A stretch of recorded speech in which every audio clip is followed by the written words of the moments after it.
Spesial kembali bersama Makar Arum Production, DJ Onta, Ismet Audio Profesional, terima kasih.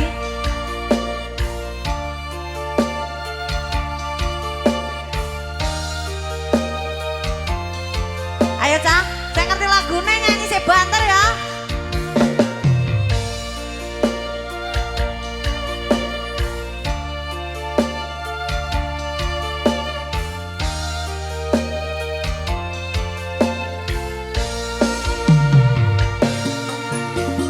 Wis kadung sayang ya,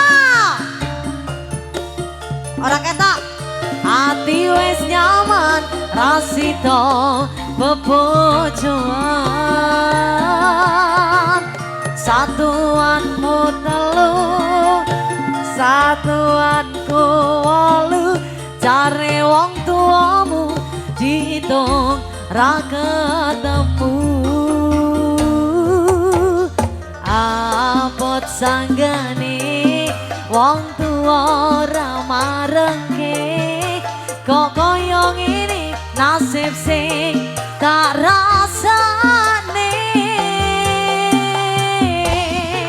Ayo ngopo awak dhewe biyen kepedho yen akhire ati iki sing diremo kabeh kuwi ora sing tak jelo jare wong tuamu wetone ora kathah lara kaya dipateni nanging ora mati do Gusti paringi kuat hati. Spesial bersama Makar Arum, terima kasih. Terima kasih Mas, berkah barokah selalu rezekinya. Hoha, matur suwun.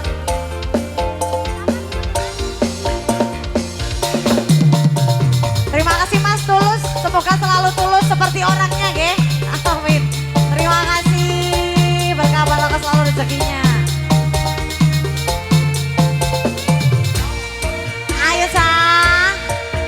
Satuanmu telu ya, satuanku wolu jare wong tuamu diitung ra ketemu.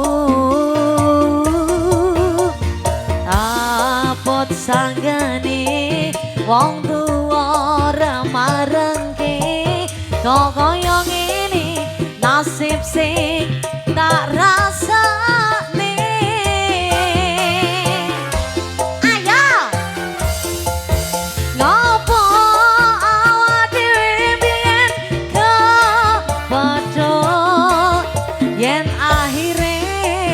Ati iki sing diremo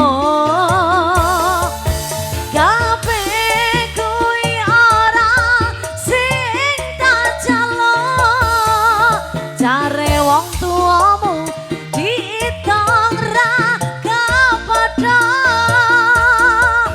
lara kaya dipateni nanging ora mati do Gusti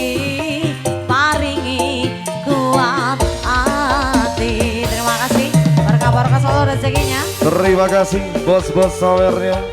Bareng DJ Onta dan Makar Arum Ismet Audio Semadun. Terima kasih.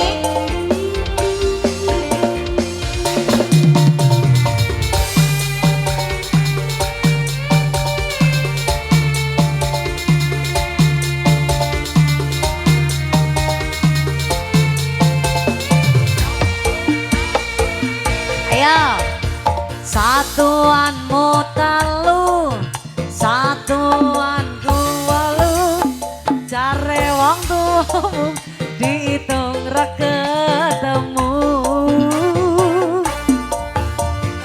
Abot sanggane wong tuwa ora marengke kok kaya ngene nasib sing tak rasane. Oh, ayo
kaya dipateni nanging ora mati. Duh Gusti paringi kuat ati. Duh Gusti paringi kuat ati. Yeay! Ini spesial buat Mas Tulus, semoga selalu tulus ge. Terima kasih berkah seluruh rezekinya. Amin ya Kembali rabbal kasih, Mas. alamin. Terima kasih Lisa Febi.